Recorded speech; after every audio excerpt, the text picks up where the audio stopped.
दिल्लीमधील यूट्यूबर ज्योती मल्होत्राला अटक। पाकिस्तानसाठी हेरगिरी केल्याचा आरोप। पाकिस्तानी गुप्तचर यंत्रणेला माहिती पुरवल्याचा ठपका।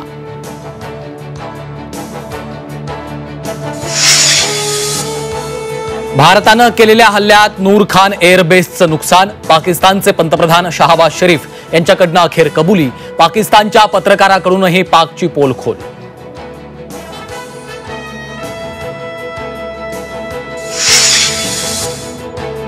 हाफिज सईदची टेरर फॅक्टरी नेस्तनाबूत। लवकरच गजवाय हिंद विचारसरणीचा अंत।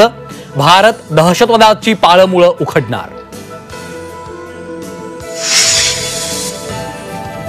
भारत पाकिस्तानवर डिप्लोमॅटिक स्ट्राईक करणार। ऑपरेशन सिंदूरची माहिती जगभरात पोहोचवणार। 7 ते 8 देशात खासदारांचं शिष्टमंडळ पाठवणार।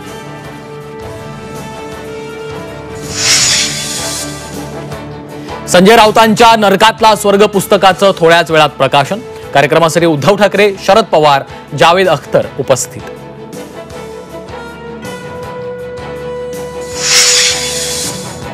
भाजपचं ओव्हरलोड झालेलं जहाज बुडणार। आपलं जहाज बुडणार नाही, उद्धव ठाकरेंचा टोला। तर बुडणाऱ्या जहाजात कोण जाणार? एकनाथ शिंदेंचा ठाकरेंवर पलटवार।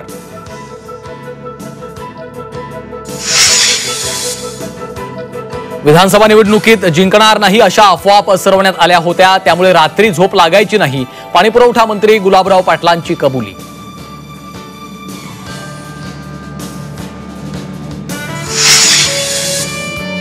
छगन भुजबळ यांच्याकडे 1 कोटी रुपये खंडणीची मागणी। सापळा रचून उच्च शिक्षित आरोपीला बेड्या।